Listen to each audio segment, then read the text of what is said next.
Well,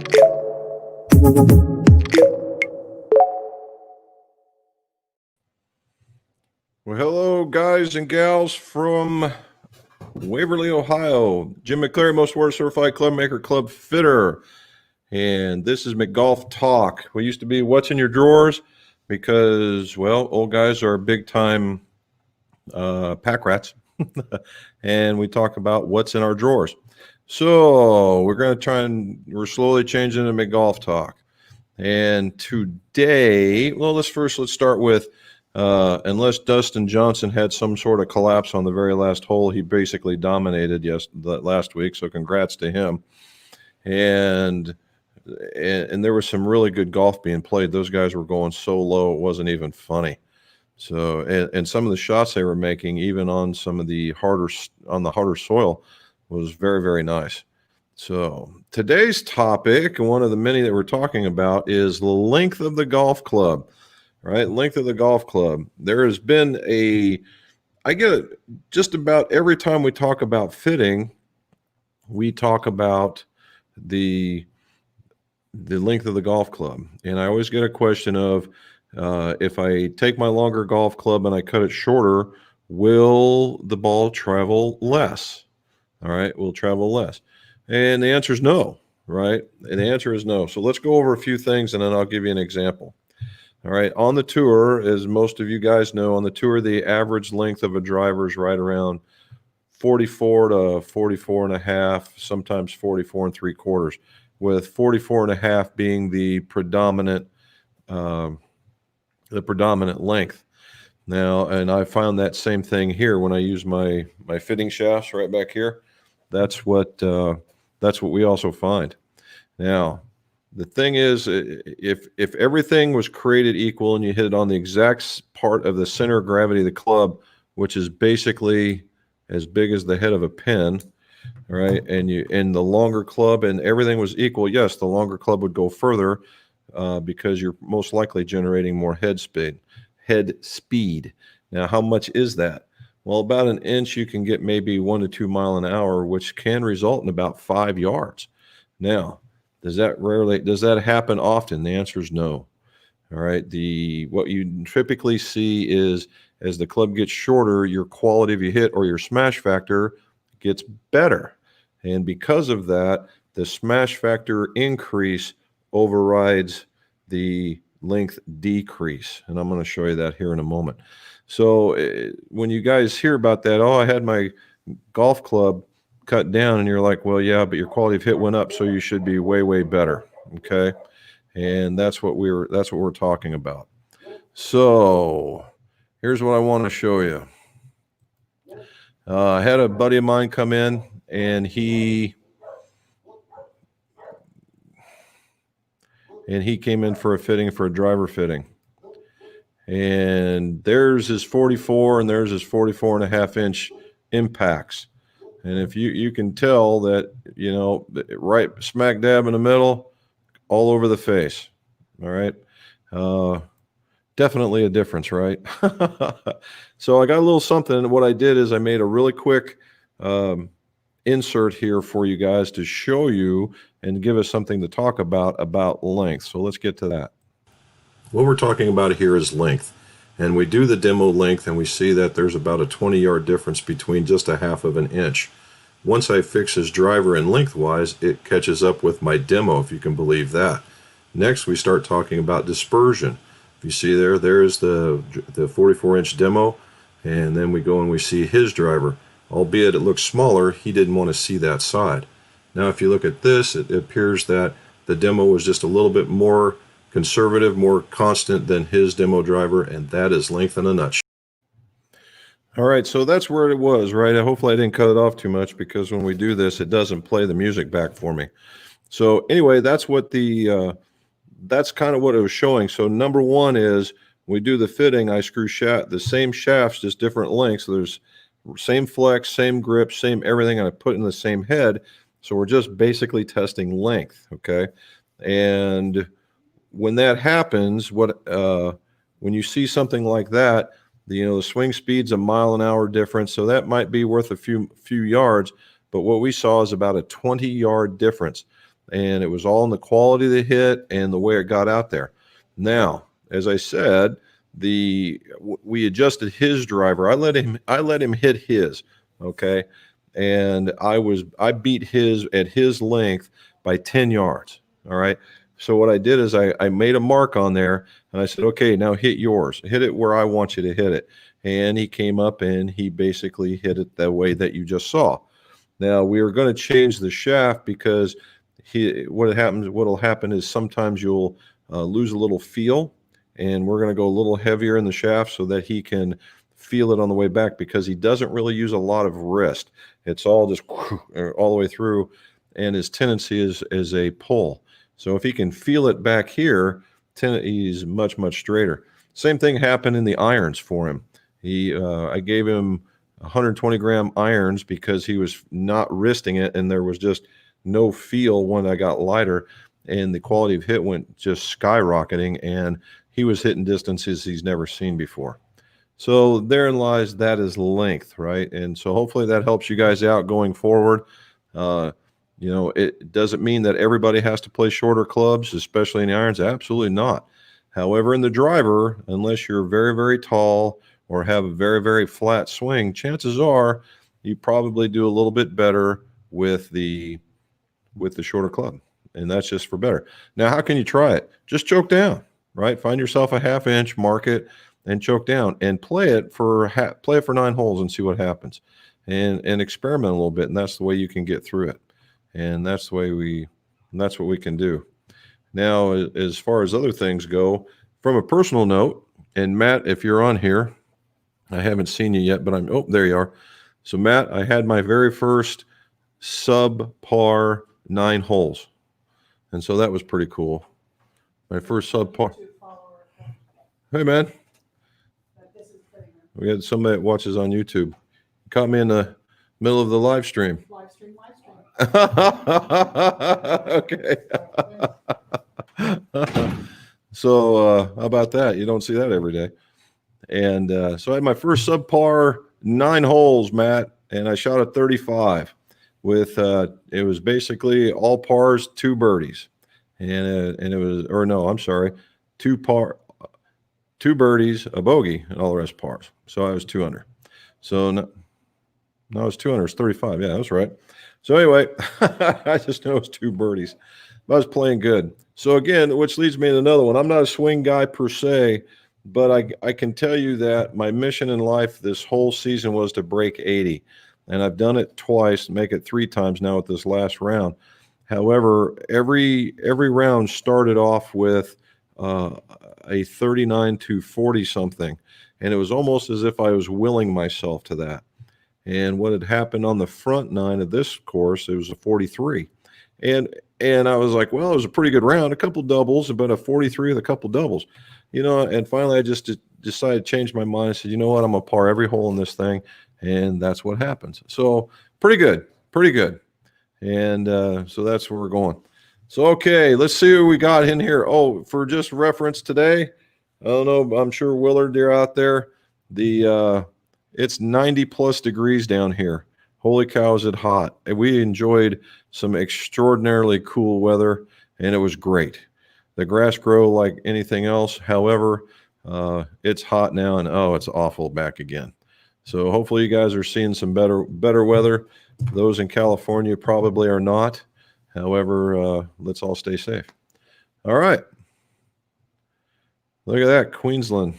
Way to go, man. Thanks for coming in. There's Willard. Louisiana. Slidell. Henry, I know somebody down in Slidell. Is there a place that makes PPE down there? There's somebody down there in Slidell that I know, or a company that I know of that I've dealt with in the nuclear field, and they're pretty cool. Jack is representing for Lombard. Well done. We got Buffalo, New York. Wow, this is awesome. Dave, the fellow lefty from Michigan. There we go. And there's Matt. No rounds. What? Did the golf courses miss you? I would imagine that your buddies are just wondering what the heck's going on. Brendan, welcome from Ireland again. Look at you go. Have I ever tried the Ben Hogans? I have not, because I'm a lefty. And when Terry started the company, he didn't make the first left-handed iron, and was the reason why I never got with them. Now, I still don't know if they make a left-handed iron. They look nice, to be sure. They do look nice, to be sure. But they're very much in the players category. There might be one that's a little more friendlier than the rest. However, no. As far as PTXs go, no either. Again, it's a left-handed thing. There's my sis. She's in Virginia. She's doing Williamsburg. Hopefully you guys are having fun. Go to the colonial part of it. You'll enjoy it. Hey, redemption's on. Well done. Thank you, sir. You're gonna like the video I'm releasing tomorrow for sure.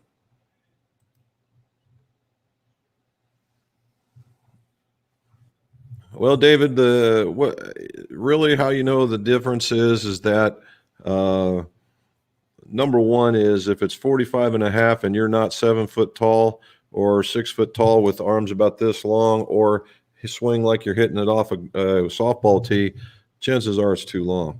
And that's just the physics of it. Now, like we said earlier, what you could do is you could go out and make a 1/2 inch and a 1 inch mark on your club and play a few holes or a half a round with it at the 1/2 inch, and then another 9 holes with it at the 1 inch, and just see. Or, as it easier, is just go see a fitter and see what they can tell you. Sweden's in. Well done, buddy. Did you get along? Did you find? Did you get with your other fellow Swedes and you guys were talking about doing something? And I was just wondering if you guys got along with it or not. Good job. Bryn from North Wales. Good gravy. Guys, thank you for joining all this. This is great stuff. I'm glad that you guys are tuning in to see. It's great to get across the globe. I think it's great. Okay, can you talk about gapping a set from length of a driver? Gapping a set from the length of a driver. Okay, so if we're talking about, let's go with these. Matt's talking about driver length, not the length of the club, but how far that you hit it length, and you gap a set. So traditionally, what would happen is, and it's swing speed related. Okay, it's very much swing speed related. Everybody would think that, all right, you're 10 yards from the driver to the 3-wood, 3-wood to the 5-wood, 5-wood to a hybrid to the tallest iron, 10, 10, 10, 10, 10, 10. That's not necessarily so. All right. As your swing speed, it's going to sound weird, but as your swing speed goes higher, your gaps are probably going to be wider at the same lofts. Okay, at the same lofts. And as your swing speed gets slower, they're going to start narrowing. So if you've gotten up in age, like the most of us are, and you found that you're not hitting them as far, let's say into your irons that used to go 10, 12, 15 yards in distance, depending on, or in between the clubs, then now you're closer to 10 or maybe even 8. That's a good indication that that's happening. Now, does that mean you need to go out and re-gap or get a new set of irons? Not at all. Not at all. Now, you might go to a gapping session and have some of the lofts readjusted in order for those clubs to go a specific distance that you need at the places that you play. If you need a 150-yard club or you need a 200-yard club, find where that's at.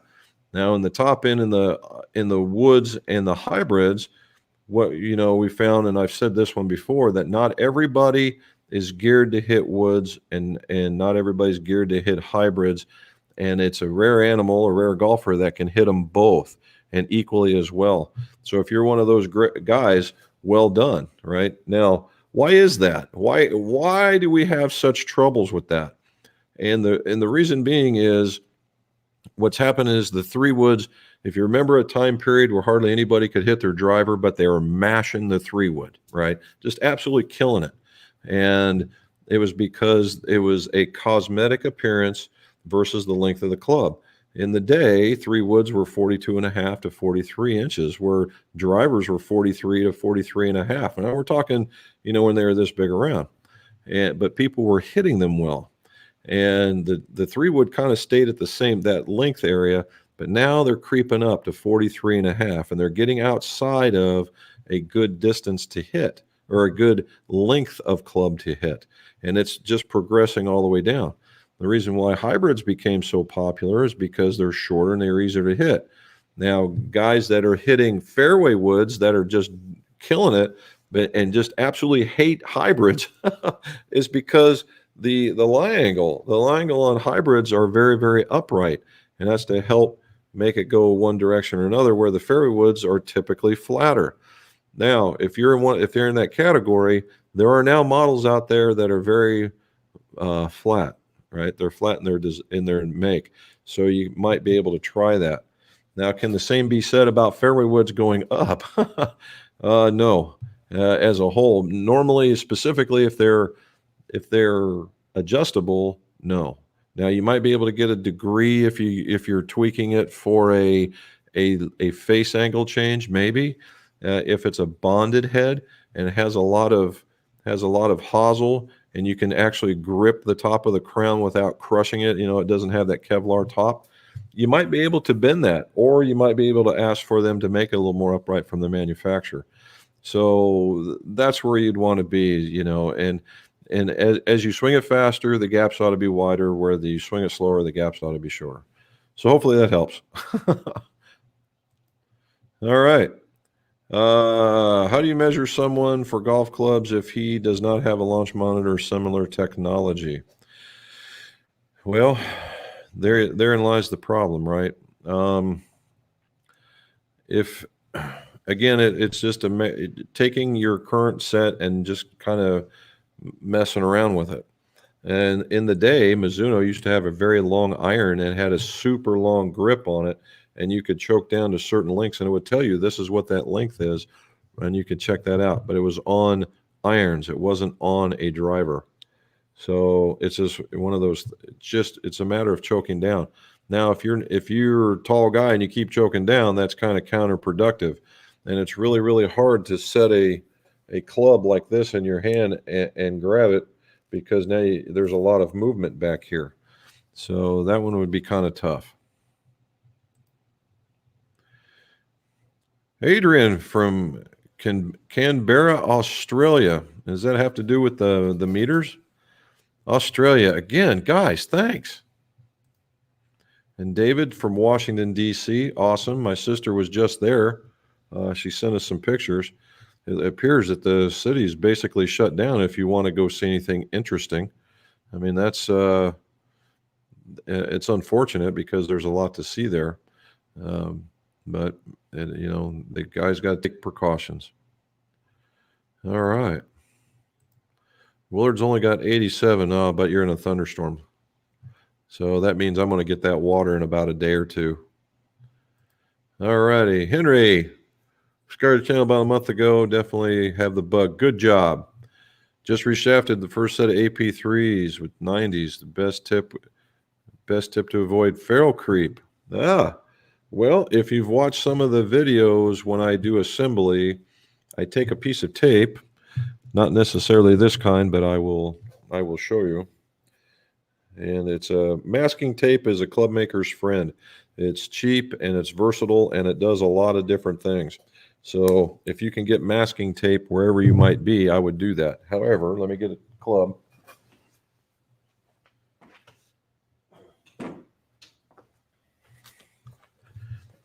All right, so my trusty dusty Mavericks here. So let's say you've assembled this club and it's glue and you've wiped it all down. It's really good. What I do is I take a piece of tape and I get it sticking to the hosel very good. And I stretch the masking tape as much as I can, attach it to the shaft, and it sits just like that. And then I set it in my rack and it sets just like that. Then when it's all said and done, off it goes. And then what I do is I take it and I wrap it around the hosel like that. And then I'll tear it off, and then I can use it when I'm finishing my ferrule. So it becomes multi-phased, and that way it's just not a one and done kind of thing. I don't go through a lot of it because I reuse a lot of it, but that's what I would do. Hopefully that's working. Utah. Wow. Okay. You're just getting started over there. All right. Russ. Well, congrats, sir. 75. I'm glad that you like them. Well done. Textron. Okay. I've not heard of Textron before, Henry. Wonder what that is, other than maybe a name of a company.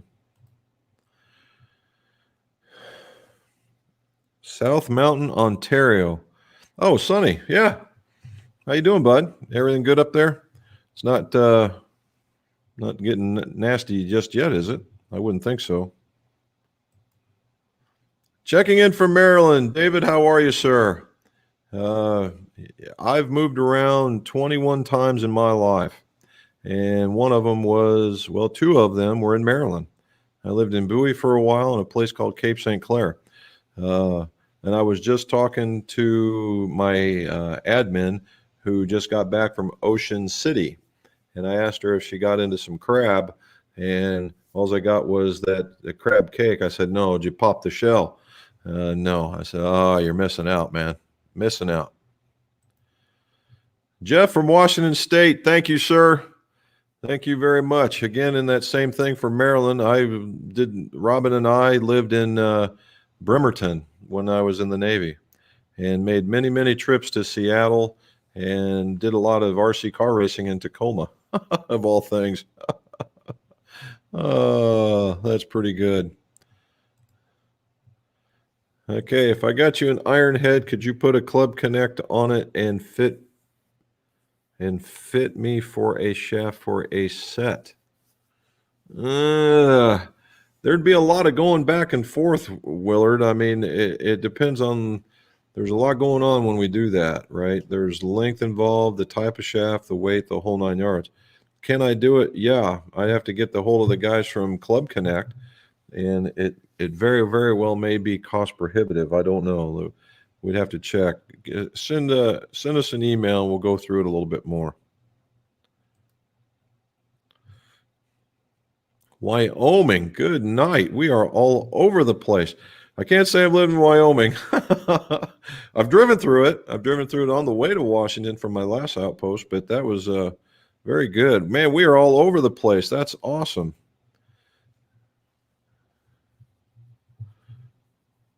There you go, right? And that's what we were talking about. So when we deal with length, right, then you hear stuff about toe droop, right? And toe droop is when you see the club head. There we go. And then it's mostly for woods, but if this was its playing, if you're swinging like that, if the club droops down. Now, is it the club head doing that? No, it's the shaft, and it's how you swing it. And different profiles allow for different types of droop. And when you swing, and it's also in how you swing. Are you loading? You're releasing early, releasing late, that kind of stuff. And that's what makes fitting so important. So the fitter can see your swing and then know the types of shafts that would work for you. And it's not necessarily just flex, right? There is weight, there's profile, there is the color. Some people are very sensitive to color. Some people have medical issues where they don't want to feel sting, and they might need some vibration dampening or just go straight into graphite. Some may be very aggressive that need something heavier, and just the vice versa for smoother swingers. So it's one of those, shafts can be a tricky thing. And I've seen guys where they will do they're talking about a fitting and going and hitting 100 shafts. Well, number one, probably you're not going to hit 100 shafts, because if you're going to do it right, you want to hit the club at least 3 times, 4 times, just to get a good feel for it. Now, why do I say that? I saw an article once where Tom Lehman said that he could tell if the club was going to work for him within 3 shots. And that's the reason why you see only 3 shots when I do the fittings, because I don't want the golfer getting used to the length. I want him walking up to it and being automatic with it. And that's the reason why we test like that. Now, when we're doing the final part of it, I will because we're just changing so frequently, I will get him 4 or 5 shots just to see if there is an improvement or no. And so that's the reason why we do some of that. All right. Warren from England. Good gravy, fellas. I'm so, you know what? Thank you so much from here. Thank you guys for coming in, because I know it's late over there. It's amazing that you guys are watching.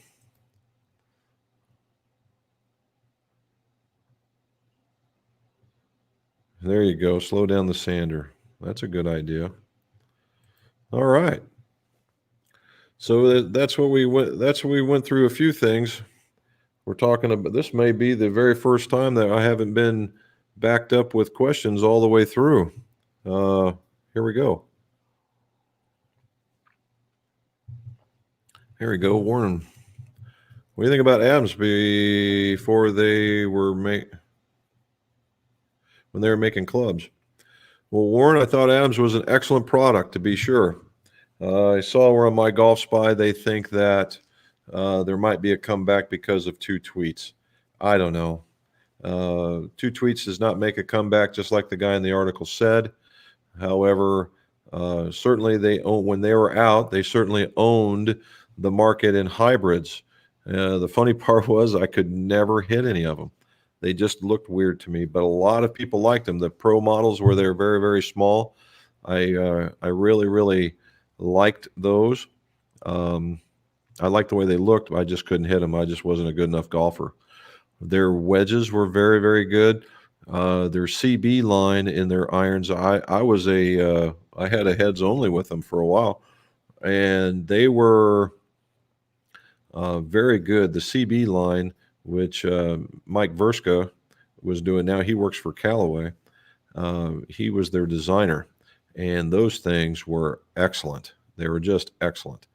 Now, where they struggled, which most companies do, is in the driver. Although their Speedline series, and had a big long series of letters and numbers, was actually quite good. I didn't see them doing very well in the fairway, but everybody's got to have a weakness.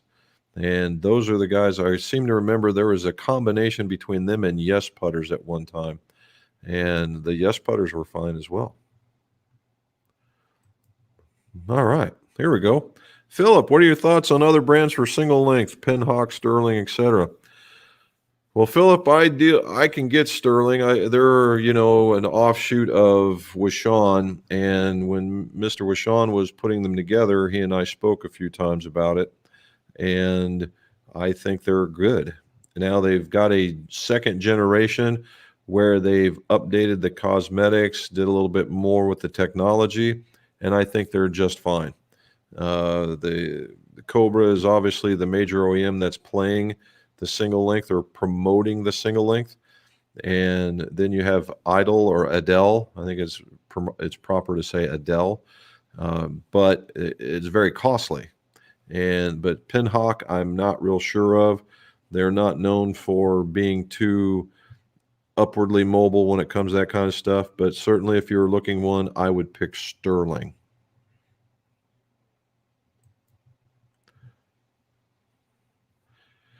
I would look at 44 inches right off the bat. 44 to 44 and a half. I don't have a reservation whatsoever. If you want to change the swing weight, so I feel the head more, is lead tape a good start, and then tungsten powder in the shaft as a permanent solution, or stick of lead tape as permanent? Well, if you're going to take the time to put lead tape on it and it starts working, why break it? The only reason why you wouldn't do that is if you didn't like the cosmetic appearance while it was in your bag, because it's always going to be in the sole or in the back where you're not going to see it at address. So why do you care? The ball doesn't care. And if you're driving it past your buddies, you shouldn't care either. Tungsten powder down a shaft is a tricky thing. It can be done. Certainly, we've done it for years. However, I would prefer the lead tape. If nothing else, with the way that you're switching shafts and whatnot, I would consider pulling the shaft and using a tip weight if you had to do that. The thing with lead tape is you can be very strategic. If you don't want it to draw, you can put it at the toe. If you want it to draw, you can put it at the heel. If you want to keep it just the way it is but hit a little higher, go right down the center line. If you want to hit a little lower or take a little spin off, just right underneath where the face is at, a little higher in the toe area. So you can be very, very strategic. It's almost like having your own personal weight and doing that. So that's what I would do for certain. Oxfordshire, thank you, sir. Man, this is great. The wife and I really, really, really want to get back over there to the UK and visit some more spots. This certainly would be some of the things to go see. All right. Well, certainly the forged model it's a better looking forged model than the last year's was. If I had to go by looks, the most improved is actually the Tour. The Tour model, as you guys recall, is the 919, is pretty plain Jane. There's not a whole lot going on it. It's very shallow in its depth. It's basically a blade with some carvings out of the back, and it's very, very weak lofted, very much like for the Tour. Where the Forge, the next one, is a little stronger in its loft, has just a hint more offset, and was always a better looking club.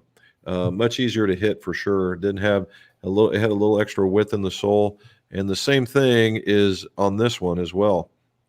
Now a much better look, to be sure.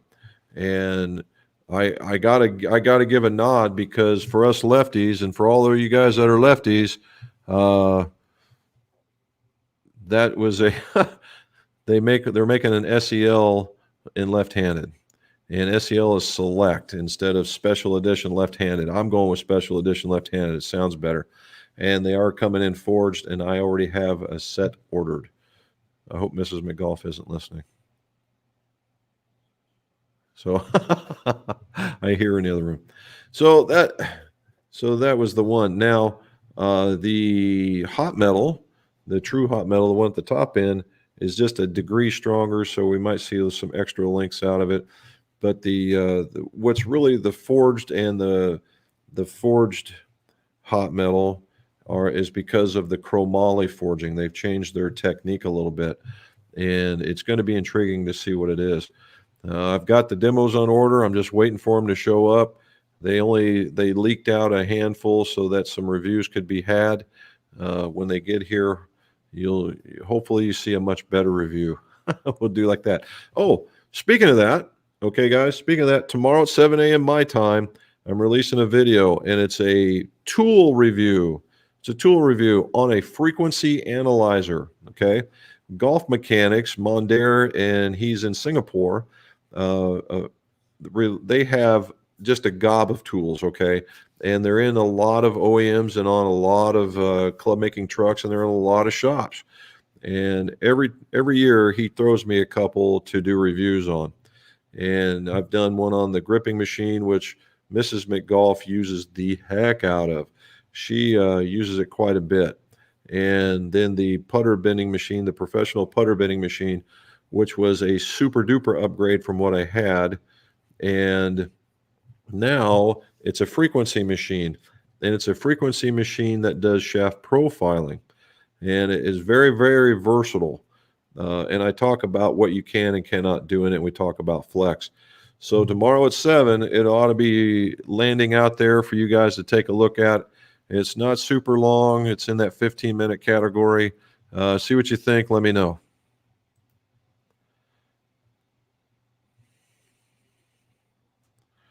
There you go. Older burner. Yeah, those are. You know what the thing with TaylorMade is, this bunch of irons might be pretty good. They're getting a lot of press, and that's because nobody else has released any. We'll see what happens when everybody else is out there.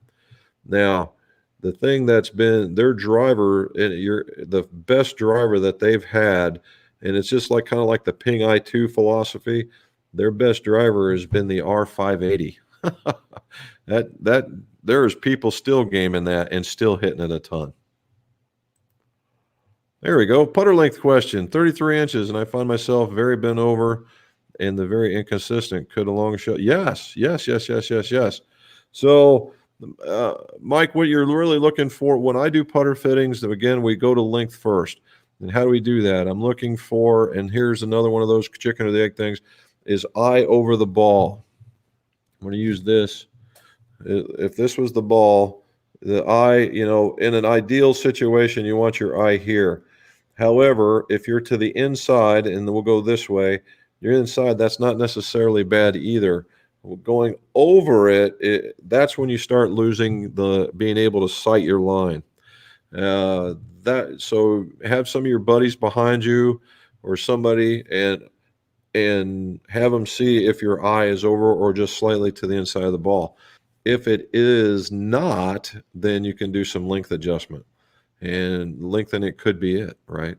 And before, what you can do is put an extension on the back, assuming you're not going to go too far, and you can just keep gripping on it until you get your eye there and take a putt. You'd be surprised what it feels like without a grip.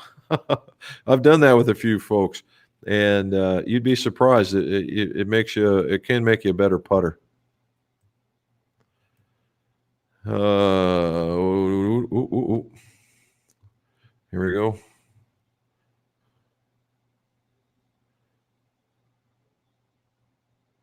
If you see the idea, 3-wood looks much the same as the tele. It does, right? The old, the story that I was told when it was happening was the slots in the bottom and the top were all the rage at the time. TaylorMade came out and they had a slot at the bottom, and they didn't register or anything. And so Adam said, "Okay, thanks for stealing our stuff. That'll be 50 million." Well, the guys at TaylorMade, because they were really hot and heavy at the time, they were number one, said, we can buy this company for 70, and then we don't have to have any egg on our face. And so they ended up buying them, and the rest is history. That's one story. Here we go, Scott. Putting a 370 shaft and 355 head. Do I ream the heads or taper the shaft? Pros, cons. Well, the very first number one thing, Scott, is ream the head. You rarely ever want to try and modify the shaft, although you can. The number one the most solid is the reaming of the hosel and then putting it in. Now, if you cannot, if you don't have that capability, then yeah, specifically in graphite, right? The graphite and a lot of the heavy duty ones, there's a in check, right? Because the hole at the end of the tip, there is, if it's a small hole, then have a day, because you can grind it down because it's a very, very small amount. It's only the first 3/8 to half inch on the shaft too. The rest of it you don't have to do that to. And however, if there's not a lot of meat up there, then don't. Right? You just don't want to do that. Now there is a trick in steel, but I'm wary to tell you guys because I don't want you going around cutting up shafts. All right, Jack, they're supposedly supposed to show up here in the beginning of September, very end of August. That's what I'm being told. Now, whether that happens or not, I don't know. I don't know at all. I hope so, but I don't know. There's Mr. Willison. I'm giving credit for my subpar round to this man right here. He turned me on to the Mike Malaska and some of the philosophies in the swing, and I'm here to tell you well, if for nothing else, it works for me. Okay, it works for me. Here we go. Here you go. Cheers, Tom. This is Delmore Scotch, and I'm drinking it in a bin shot golf glass that is handmade here in Wisconsin. Dalmore is just above. It's a Highland Scotch, but is very close to the Speyside area, so it's kind of mild, which I prefer. Here we go. Swing at McKay Golf. What's he talking to swing it for? Here we go. We're going to talk. These guys are going to. Last time we did this, the Swedish guys were talking about meeting up or something, which was cool. There you go. There you go, man. Well done.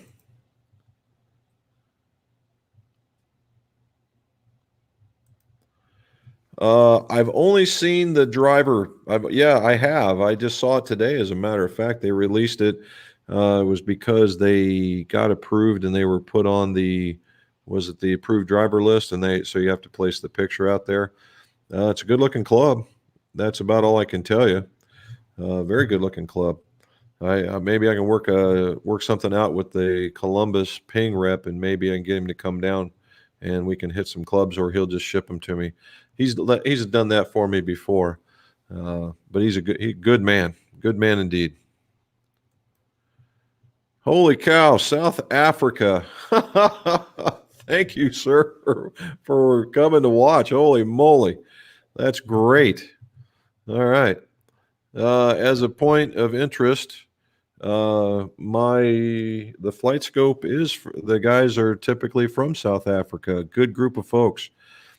Typically the technical guy, when we get done getting all nerded out about the flight scope, it normally turns to drinking beer or making vodka. That was his last thing he was doing. So that would be something for sure.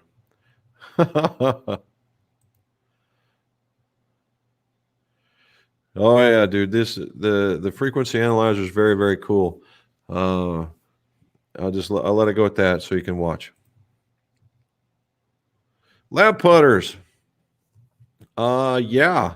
So lab putters. So you guys know what lab putters are. Somebody out on the tour is playing it. I don't know who it is, and they were doing okay. So it's a big face, and it comes in a small neck with this big loop on the outside, right? Big circle. And it almost goes into the center of the head. And it has the social redeeming value of being able to scoop up a ball on the green, because in the back they made a ball picker upper. However, what it is it's what I call is we call it sightline balancing, I guess. So if you have a putter, and I don't have one here, but so you would have face balancing, which would make the putter be like that, and then you have toe hang, which would be like that, and if you were to do that one, it would be this way. So target line balancing, okay? Target line balancing. Now, I got him mad at me one day because there is a manufacturer out of Indianapolis called not the Perfect Putter, the Positive Putter. And we sold his stuff for a bit, and it had that same kind of balance. However, the difference here, the balance is very similar, if not the same. However, he's also got a lean to it, and that forward press type, the grip on it. It's got a special grip, and so everything lines you up. It is very, very hard not to hit a straight putt. Now, if you're a screen door type of guy, they have a weighting system to help you with that. But if you're a mallet type guy, you can almost instantly like them. So yeah, they're not bad. All righty. Would you fit someone into a 43.5-inch driver? What are the advantages and disadvantages? Yes, and I have. And it's all height based, right? I had somebody in here extraordinarily short, and 43.5 worked. They actually gained distance over hitting a 45-inch club because they were hitting inches behind the ball, right? As soon as you can make good, clean contact, you'll win the distance and control war every single time. Now, the build becomes a little bit trickier because if you might have to go with a heavier shaft and maybe do some swing weighting in order for it to feel good. But yeah, 43. Now, the real question is, what length do you make the 3-wood? There is a trick. Okay, iron shafts, same flex, etc. through your wedges. Steven, no. I would say the same. So two schools of thought. Number one is the same shaft flex down through the pitching wedge or even the gap wedge. All right. And that's because those are typically full swing clubs. Okay. Now, when you get into your wedges, wedges will be heavier and less flexible. And although there could be argument that needs to be more flexible because those are typically half swing clubs or finesse shots in which you could use a little more snap into the ball, but a little bit more weight so you can track it because you're moving it slower. That there's all kinds of philosophies on that. Now, the second one is flighted. Now, flighted doesn't necessarily mean changes in flex as it does changes in bend point, where the flighted at the top end is it's a little bit more lower towards the golf club head to get a little more kick. Where the middle is set, it's standard issue stuff, and at the bottom where it's more precise shot making, that it would go up, so you get more of that boring shot, a little bit more control. Yeah. And you are correct, sir. It is. It is very good. I have a limited selection here in Southern Ohio, and it is between Glenn Fittich. I like Glenn Fittich, is very good. I like Dalmore and Belvini. Belvini is very, very good too. I like those. They're all in those areas. When you start getting into the Isleys and the Highlands, it gets a little bit too tough for me to swallow. There you go. You see it right here, man. Staying busy. It's hot and busy, and just trying to keep the grass short and the golf scores low. What's the difference between track and quad and your system? Okay. So what he's asking is, what's the difference between the TrackMan, the GC Quad, and mine? All right. So the TrackMan and the Flight Scope are the same. They both use radars and cameras, and they use multiple radars and cameras in order to track the ball. Now, what's completely useful here is if you go outside, it will track the ball till it lands. All right.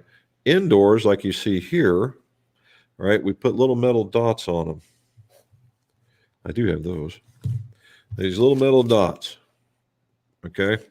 And what that does, it allows the radar to penetrate through the golf ball and see the dot. And then it's actually, according to the tech guys from South Africa, that it's more precise than being outside. I would have never thought that. And for me, I don't move it. Now, the difference between the TrackMan and Flight Scope in reality is cost. Right? The Flight Scope is much more expensive, almost to the tune of double the cost. Their graphics, now TrackMan's graphics and TrackMan's the way that you might be able to interpret are better, right? And don't kid yourself, I am a Flight Scope fan from way back. However, TrackMan's graphics are better, and they're just easier to see. Now the quad started out as what I call a picture taker, and I've had those from other manufacturers, and it's basically this plastic tower about this wide and about yay tall. It's very compact, very, very light, and what it does, it shoots, it gathers data based on a couple of shots, and it will track. Now, there's always going to be that, is it tracking enough? Can you get enough? It's assuming too much, and they've added a radar, and it's a one unit that shoots that way. Okay, and so it can track. So there's more going on. If you're very portable, right? If you're very portable, I would think that the quad might be just a little more useful because you can just plunk it down. You put your cal rod in front of it, and you pick it back up once it gives you the beep, and you're hitting, and it gives you some information. Now, can you do it with the Flight Scope? Yes. However, the Flight Scope has made a Mevo Plus, and it can't be this big, okay? And you set it down a certain distance behind you, make sure it's in line, and you got your app on. Bam, you hit it, and away you go, and it throws out basically the same amount. Now, what makes the quad so much popular? Well, the guys at the GC or the Foresight are very in tune with the today's internet and the younger people. The one thing that they came out with that made things very, very interesting and for kids is that they have these programs where chipping is like throwing darts at the carnival and trying to pop balloons, or hitting golf balls and knocking down zombies and things like that. And that's what gained in popularity. Plus, I can only imagine that they're a little more friendlier getting their information onto their videos when they're doing YouTube. That's the reason why the YouTubers are doing it. Now, I've figured out a way to use mine. You saw it in the beginning using, I can't remember. It's a program that I can record on. So, but that's the differences. And the quad is equivalent in price to the Flight Scope. There you go. There you go, dude. That was correct. I wish I should have just put that on there instead of talking about it. All right, bought a Cobra F8 after gaming a TaylorMade 07 burner driver after 4 months gaming the F8. I only see a max 10 yards. Are these sufficient gains?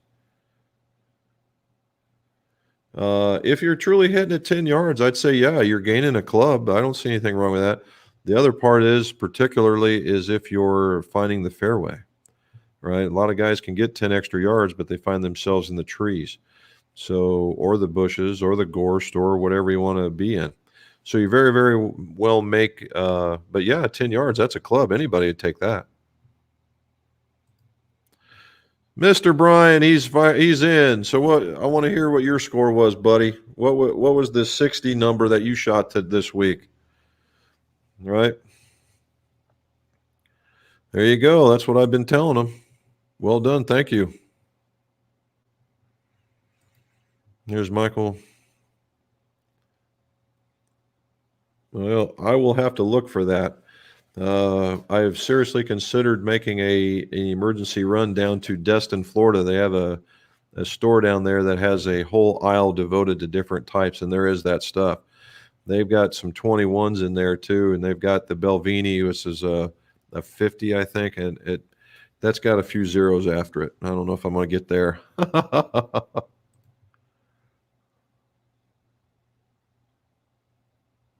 Oof, that's a big one.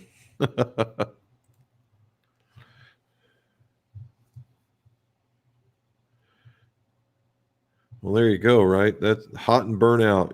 That unfortunately for us, that we've had a little bit of rain in between we've had a lot of bit of rain in between the hot, right? And they're catching up. Now, what I've been seeing here as of late is a lot of the pond levels are easily 2 and 3 feet low. And they've been really, really pushing the water, which is a good thing. A couple of the local courses are still in fine shape, and they but they're hard. You're right, they're hard still, and you get a lot of that for sure.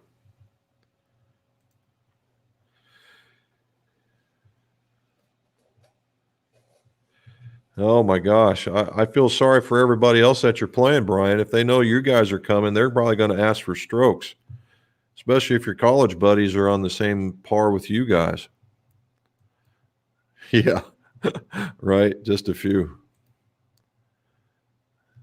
Anytime, sir. Anytime. Don't be afraid to ask any questions.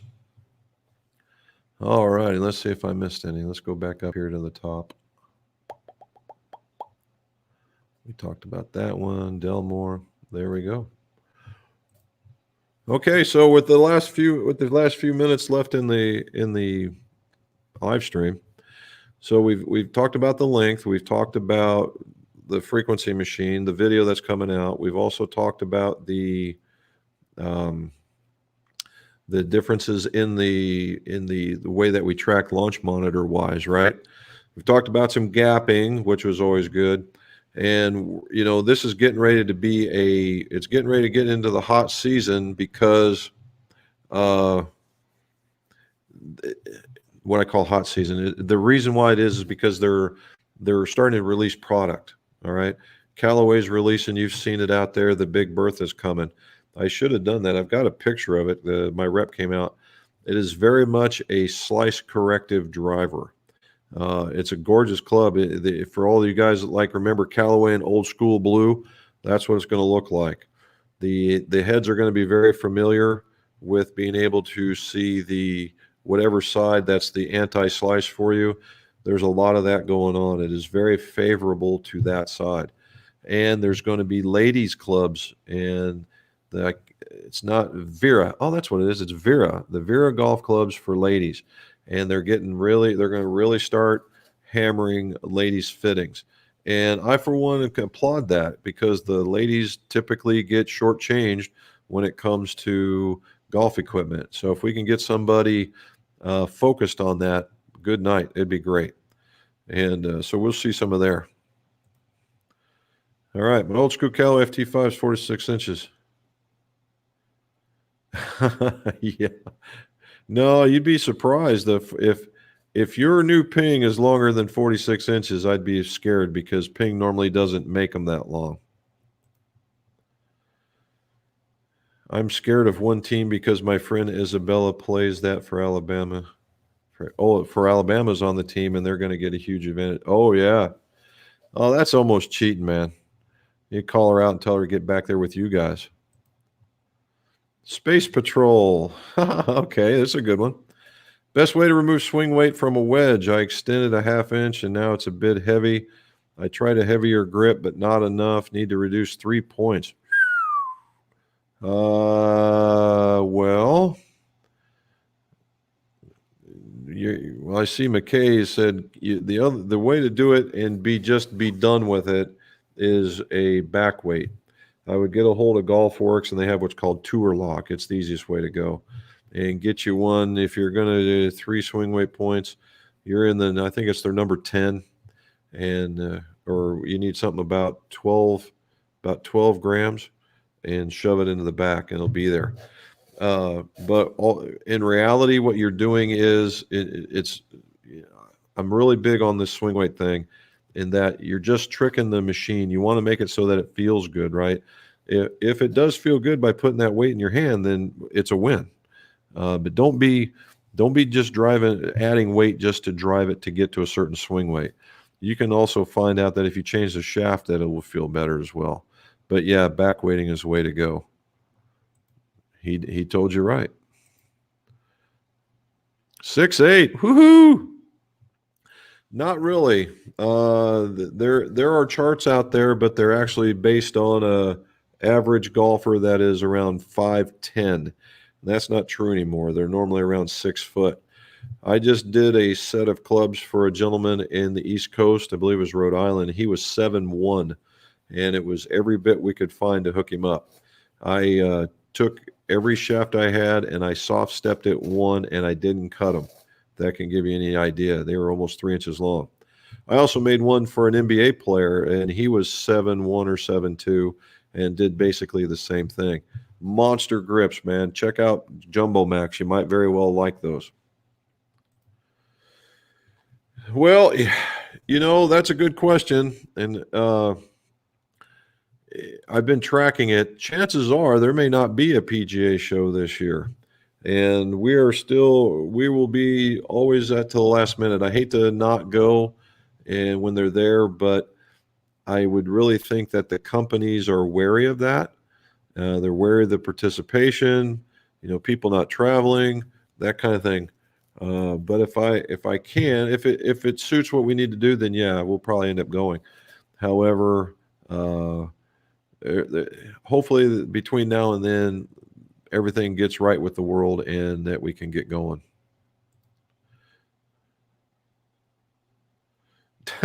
Warren, thank you, buddy. And that's true. If you guys would like this particular video, it'll be reset when it's all done there. If you guys like it, that'd be grand.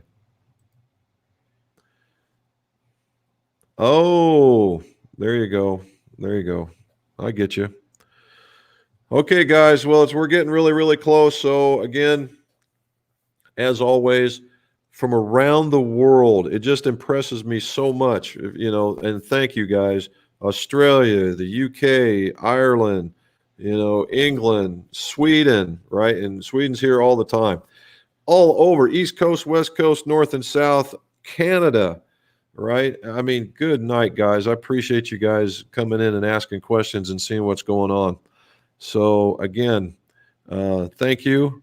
And as always, let's see the scores go low.